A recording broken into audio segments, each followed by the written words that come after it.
Hello, everybody. I'm a practicing therapist and a doctoral student of psychology. Today, I wanted to go over a topic that comes up in my comment section a lot, and it's something that I saw recently, and so I wanted to go over it with you. Avoidant individuals, sometimes they leave and sometimes they sabotage relationships. However, there are plenty of times where they are serious about leaving and they actually want to leave for good, right? They're going to leave and they're not going to come back. And I see this happen. And so how do you know that's going to happen? What are the signs? What's going on? And I will bring up, most of my patients, almost every single one that has left a relationship for good had one of these reasons on this list. But that doesn't mean this list is has no holes in it or it's perfect. No, of course not. Take everything I say with a grain of salt. Every person is different. But I will say almost every single one of my patients who has left a relationship and never came back, at least one of these was the reason, okay?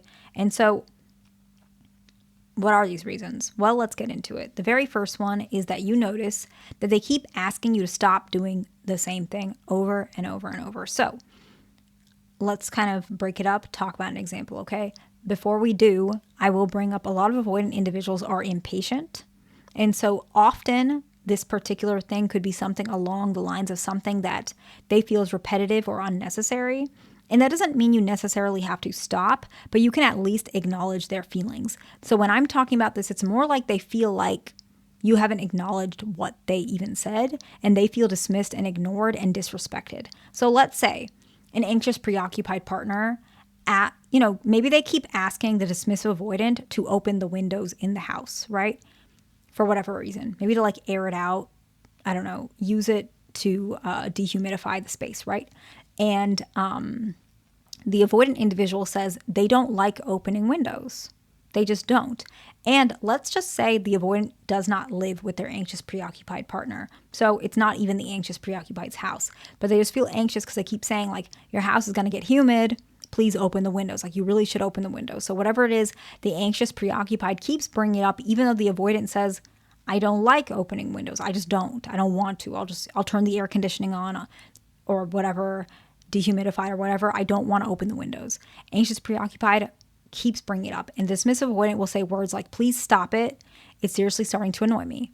Stop talking about the windows or I'll just hang up. Let's say it's a phone call. You can hear them keep saying, please stop saying this. Please stop repeating this. Please stop doing this, right? Whatever it is. Now, a window example is a really small example, but I chose it because it seems very insignificant, but you can see this pattern even in small things. However, you can also see it in very difficult conversations. And a lot of times people don't realize, because the topic is more emotionally charged, they don't realize it's the same exact pattern where you keep saying something, they say, no, not now, I can't, I won't, whatever it is, I'm busy. And the other partner keeps repeating it even when the avoidant partner set a boundary. So we can look at it maybe from a bigger example. Maybe they said, they don't know if they're ever going to want to get married. And usually when avoidant individuals say that, they don't know the future, okay? So it doesn't mean they're never going to get married, okay? They're just telling you or prepping you that they don't want pressure to get married. That's typically how it is. And I've made videos on that topic before. So talking about how to understand what your avoidant partner means when talking about marriage, etc. So I don't need to get into that, but we're going to use that type of example, okay? So let's just say they're like, I don't want to get married. I'm not ready to get married, X, Y, and Z. And their partner says, okay, fine. And then the next day or the next month or the next week, bring it up again. Bring it up in another way. Oh, Sally's getting married. Sally's so lucky. I went to her wedding. And just bring up marriage again. Or, oh, these wedding dresses are, a good deal. It's on sale. If only, I had a wedding to go, I was getting married. Or how come you don't want to get married? Or showing articles. So it's the same repetitive thing where the dismissive avoidant is saying, stop, please stop bringing it up. Please stop repeating the same thing. They don't like it, right? And so why is this so annoying and irritating to avoidants? And why does it push them away?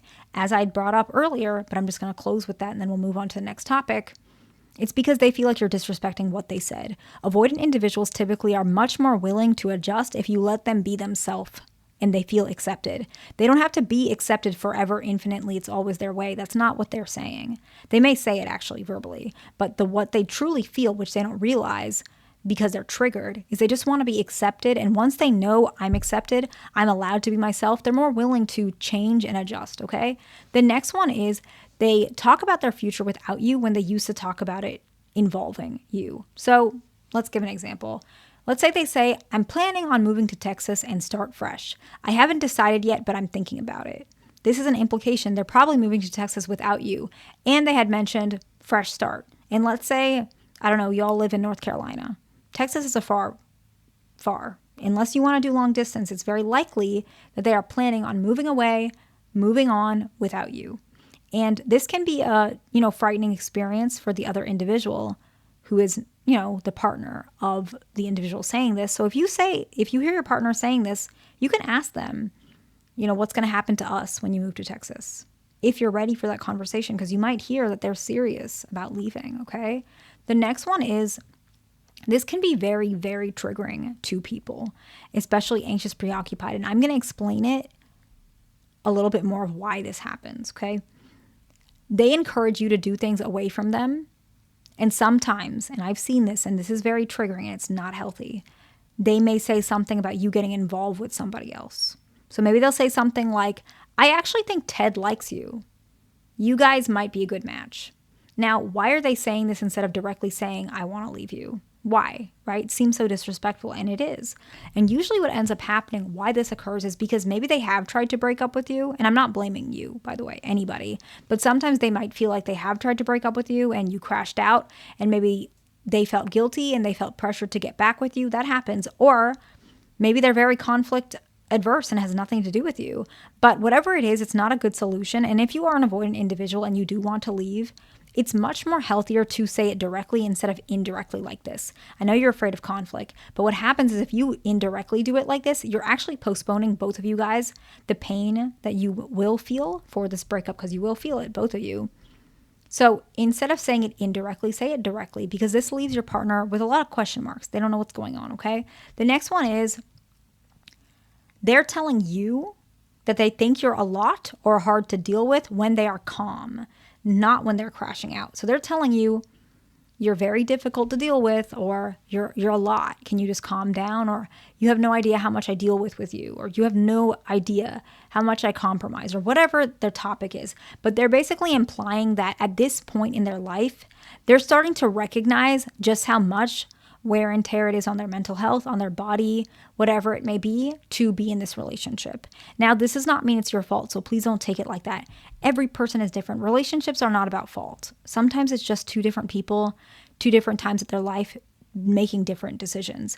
Everyone has their own outlook for life. Please do not think that it means that you're not good enough, that you're not valuable for love. But maybe they just think you're too much, and maybe you're not.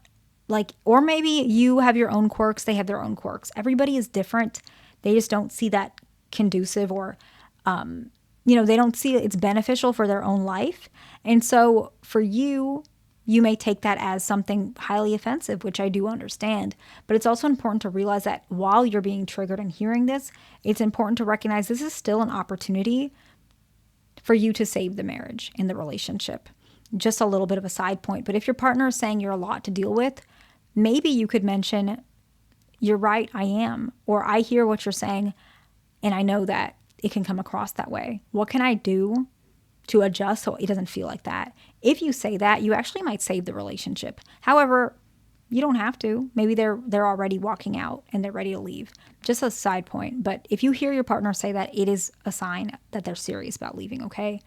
And the very last one is that they may imply or say that you two are very different people. They may say something like, oh, wow, our schedules are so different, or you really like partying. We're just so different people. They just say it in all sorts of different ways. We're so different. You always get upset about this, and I can't imagine feeling that way. We're so different people. Our lifestyles are so different. Your job and my job, we're different. We're different. And the reason why that is a sign that an avoidant individual is serious about leaving you is avoidants prefer consistency in their life and structure when they choose something and someone. And if they feel like you're very different, they feel like that structure and that rigid lifestyle that they prefer or they want to implement you in will be challenging because they have to adjust all their other aspects. And so if you guys are very different or they perceive that you're very different, it's very likely that they have decided they're serious about leaving, okay? I know this video, it might be a little bit triggering, and I apologize, but this is something that was requested, and I try to get as many requests as possible because at the end of the day, I'm helping somebody, and that's why I made this channel, to help people. So please like, subscribe, and I'll see you in the next one.